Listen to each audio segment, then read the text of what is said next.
So the police chief down in Maui was speaking out recently, basically talking a lot of crap, calling people like me liars, calling the people of Lahaina liars, calling these survivors that luckily didn't die in the fire. He's calling them liars, claiming that the police did everything and that the roadblock stuff is all a lie and everyone is misframing things. Everyone's lying about the situation. And I mean, this guy here, every time I see him, he looks like he's about to bust a blood vessel in his forehead. The guy is always angry. He's always really aggressive. You know what I mean? And I guess that they picked the right guy for the job. If you know what I mean. They picked the right guy for the job. Don't get me wrong.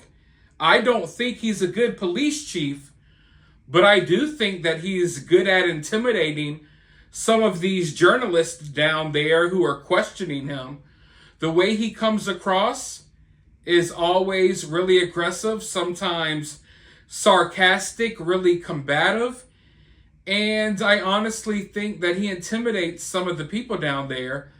And something about him, he just gives off this certain energy. He seems like a guy that would get you whacked. Like he would order his officers to pull you over on a random rainy night and you would never make it home, all because of your tail light maybe being out. I'm telling you, this guy gives me a bad taste in my mouth. The fact that he was attached to what happened at the Mandalay Bay in Las Vegas years back, that's definitely odd as well. But yeah, he's just been talking crap. That's the best way I can explain it, because the way he comes across and the way that he's just shutting stuff down, he's acting as if people online on YouTube and other social media platforms, he's acting as if we're coming up with just random lies and spewing it online. But I can't speak for everyone else. I can only speak for myself. And that's definitely not what I'm doing. In all of my videos, I'm basically giving my opinion and commenting on what people are saying down in that area. So he's attacking people online as if they're creating all of these lies, but from what I'm seeing, most people are just sharing videos and clips and firsthand accounts from people who actually survived the fire.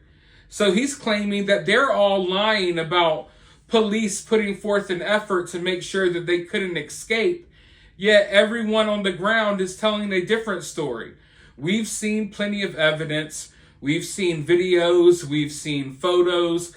Local media outlets have even covered the story. They've exposed some things, and they were talking about this earlier today, actually. So I want to go ahead and play this clip really quickly, and then I'll be right back with more thoughts.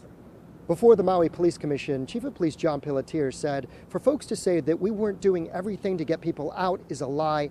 It's false. And he presented new information that sheds light on what was happening at that bottleneck where Front Street meets the highway. But first, behind me is Old Stewart Road. It leads from a section where the bypass meets Keawe Street and then leads to the backside of the neighborhood of Waikuli. It was here that an impromptu evacuation route was established on August 8th. We previously showed you how a single mother, Chantel, with her son followed a line of cars at 4:38 p.m. directed by a lone police officer onto a dirt road to head north and end up on the other side of the gridlock. Her image appears to be used in the report. Also in the report, an image by the Shell station, Kapunakea, at the highway, where Travis Miller evaded the roadblock and drove under the power lines to avoid Front Street altogether and get directly onto the highway. But back where I am at Old Stewart Road, I spoke to an eyewitness while covering a story about the autism community rallying to provide aid. The father escaped on this very route of Old Stewart Road with his special needs son among his family of 5. Had a few friends that was riding their bikes, came from that direction, letting the officer know that this way is clear for us residents to evacuate. Whatever was going on, he took that leap and just gave us residents a chance to evacuate. So we appreciate him. We don't know your name, but we appreciate you. Did somebody tell him that the road was a good road to go? There was like a few dirt bike riders checking it out, seeing if there wasn't any down power lines. Dirt bike riders came back, gave him the green light, saying this direction is good to go. It's clear from any dangerous power lines on the road for us residents to get by. And he just got out of his vehicle and just, giving us signs, please continue going this direction. Keep it going, keep it going. The chief of police also showed this image of Front Street and Honoapiilani Highway. You can see that traffic is incoming from the north to south and had to be redirected at that point.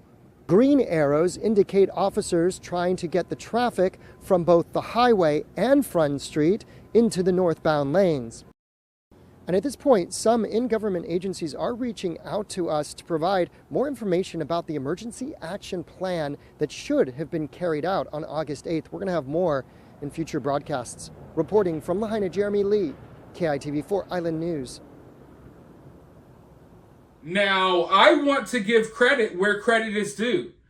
I'm glad that officers started directing people down that dirt road. And, shout out to any police officer that did not follow your orders that day. Shouts out to you.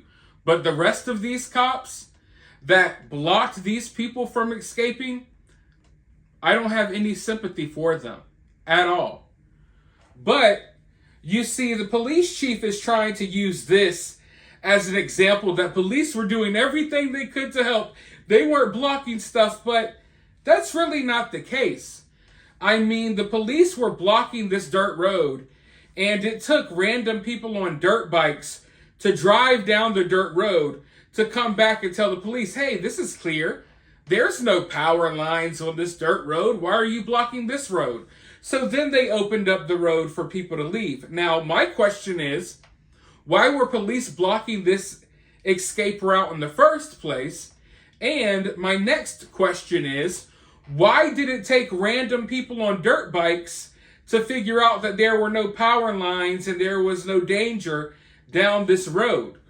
Why didn't police check that out to begin with?